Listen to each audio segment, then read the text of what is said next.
Club là một bộ phim hài chính kịch của Mỹ năm 1983 của đạo diễn Lewis John Carlino với sự tham gia của Rob Lowe, Jacqueline Bisset và Cliff Robertson. Bộ phim hài lãng mạn dành cho lứa tuổi mới lớn năm 1983 này theo chân Jonathan Orner, người xuất hiện ở trường dự bị đại học, mặc đồng phục học sinh của mình và trở thành trò cười trong trường đại học sau khi người bạn cùng phòng mới của anh ấy, Skip, làm nhục anh ta bằng một trò đùa. Nhưng Jonathan đã tự mình trở lại và cả hai nhanh chóng trở thành bạn bè. Khi Skip mời anh ta đến bàn của mình để ngồi với anh ta và bạn bè của anh ta, Jonathan quay lại tiết lộ rằng anh ta đang khóc. Skip hiện đang vô cùng hối hận vì đã chơi khăm Jonathan khi anh ta chạy khỏi quán cà phê. Nhưng khi Skip cố gắng tìm cho Jonathan một cuộc hẹn hò, các vấn đề bắt đầu và mọi thứ sớm trở nên phức tạp. Sau nhiều lần thất bại trong việc tìm người hẹn hò với Jonathan, Skip thề sẽ giúp anh ta có một cuộc giao hoan thành công.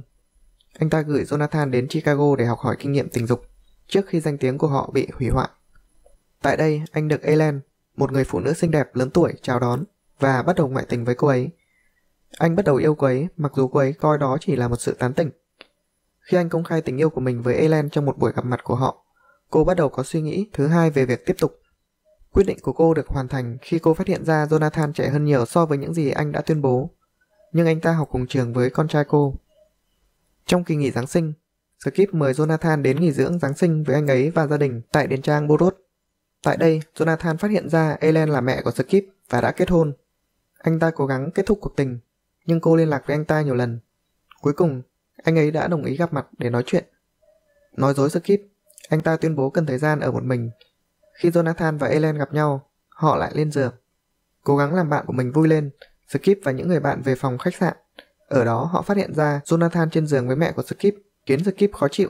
Sau đó, những người bạn có một cuộc ẩu đả, nhưng cuối cùng đã được hòa giải. Bộ phim diễn biến khá nhanh, nhưng phải mất 1/3 bộ phim để đi đến cốt truyện thực tế. Có rất nhiều trò khôi hài của kiểu tuổi ten, nhưng đấy là sự hài hước kiểu cũ, trước những bộ phim như American Pie hoặc chương trình quảng cáo như Frat House và trở nên ngây thơ hơn nhiều.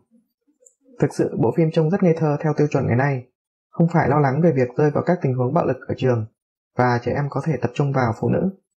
Dàn diễn viên đều thể hiện tốt vai diễn của mình.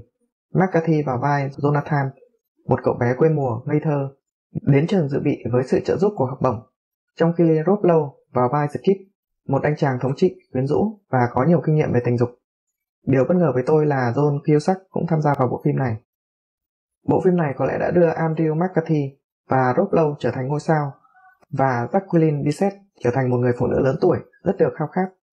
Về phần Cliff Robertson, ở đây vào vai người chồng bị áp bức của cô, anh ta đã nhân cách hóa một nhà tư bản giàu có, tức là nguyên mẫu của một doanh nhân thành đạt những năm 80 mà không có bất kỳ đặc điểm nào khác biệt, và do đó gần như bị lãng quên trong bộ phim.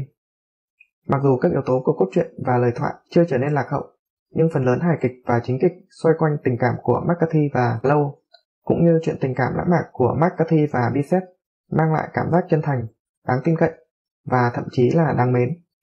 Tuy bộ phim có chủ đề tình dục, nhưng nó vẫn hoàn toàn tránh được những hình ảnh khỏa thân.